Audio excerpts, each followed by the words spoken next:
The 11th chapter of Genesis begins with humanity unified. The text tells us that the whole earth was of one language and of one speech. They journey together from the east and eventually find a massive, sweeping plain in the land of Shinar, an ancient region located in Mesopotamia. When an entire global population shares the exact same dialect and moves as a single unit, human collaboration reaches its highest possible concentration. There are no communication barriers, no rival factions, and no geographic borders to cross. This absolute demographic unity creates a frictionless environment.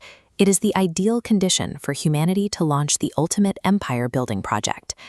To build this empire, they engineer a major technological leap. Instead of relying on carved stone, they manufacture thoroughly baked brick, and for mortar, they use slime, a naturally occurring asphalt known as bitumen that creates a waterproof, impenetrable seal. Looking at this massive ziggurat, a terraced step pyramid common to ancient Mesopotamia, we can see the scale of their ambition. They set out to build a city and a tower whose top reaches unto heaven, specifically to make a name for themselves. But underneath that towering ambition is deep anxiety. They openly admit they are building this monument lest we be scattered abroad upon the face of the whole earth. They are using this new construction technology to anchor themselves in one spot. It is a profane monument built by the sons of men to conquer geography and defy the divine mandate to spread out and fill the earth. The divine response to this project is highly surgical.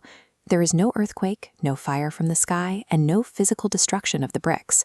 Instead, God strikes directly at their greatest piece of technology, their shared communication. By confounding their language, the entire project instantly paralyzes. Without the ability to understand simple instructions, the supply chains break, the labor force descends into chaos, and heavy construction physically halts. It is a devastating irony. The builders poured all their resources into a tower specifically to avoid being scattered.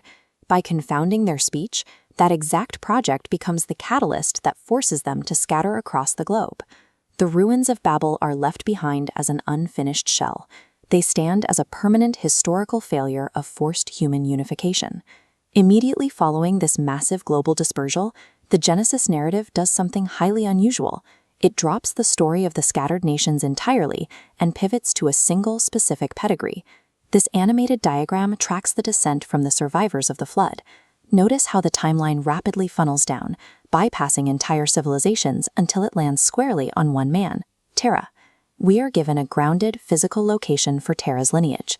They live in Ur of the Chaldees, an ancient, densely populated Sumerian city-state.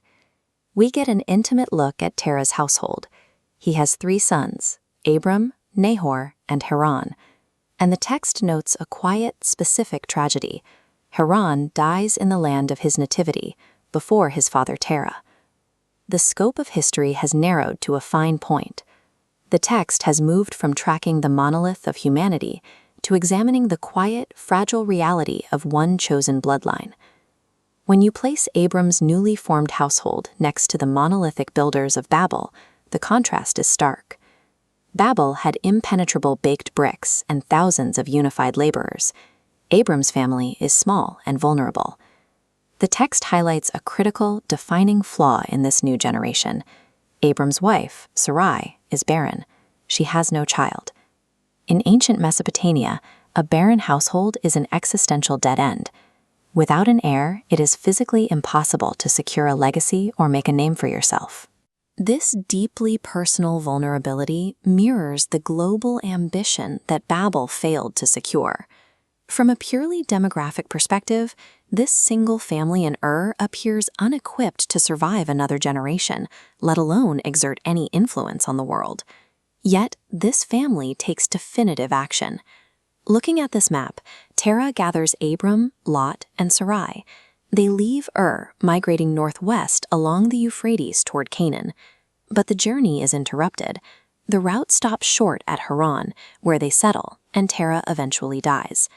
This quiet, obedient journey represents what commentators call the old distinction between the sons of men and the sons of God. While the builders at Shinar relied on their own engineering to build a permanent monument, Abram's family commits to a vulnerable, uncharted path. Genesis 11 leaves us with a sharp contrast. True historical endurance doesn't come from the massive, impenetrable towers human empires build to protect themselves. It survives in the quiet, migratory footsteps of an isolated family,